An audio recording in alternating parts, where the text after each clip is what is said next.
இந்திய அணியின் இளம் மிடில் ஆர்டர் பேட்ஸ்மேனான சர்ஃப்ராஸ் கான் கடந்த ஆண்டு இந்திய அணிக்காக சர்வதேச டெஸ்ட் கிரிக்கெட் போட்டிகளில் அறிமுகமாகி 6 போட்டியில் விளையாடி 1 சதம் மற்றும் 3 அரை சதம் என 371 ரன்கள் குவித்து அசத்தலான செயல்பாட்டை வெளிப்படுத்தியுள்ளார். அதோடு கடந்த பல ஆண்டுகளாக உள்ளூர் போட்டிகளில் மலைபோல் ரன் குவித்திருக்கும் அவருக்கு தொடர்ந்து டெஸ்ட் அணியில் வாய்ப்பு வழங்க வேண்டும் என்றும் பலரும் பேசி வந்தார்கள்.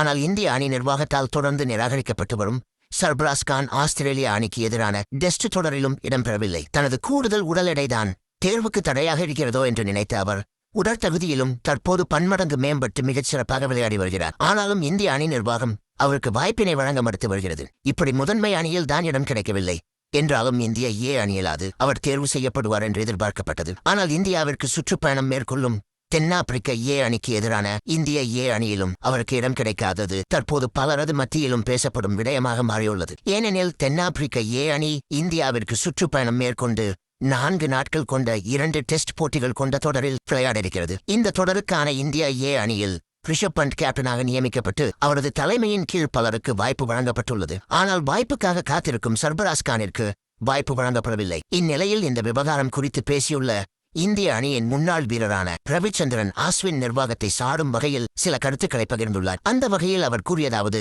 சர்ஃப்ராஸ் கான் தன்னை நிரூபித்துக் காட்டியிருந்த ஒரே கதவையும் தற்போது நிர்வாகத்தினர் அடைத்துவிட்டனர். அவரை தேர்வு செய்வதில் என்ன பிரச்சனை இருக்கிறது என்பது புரியவில்லை.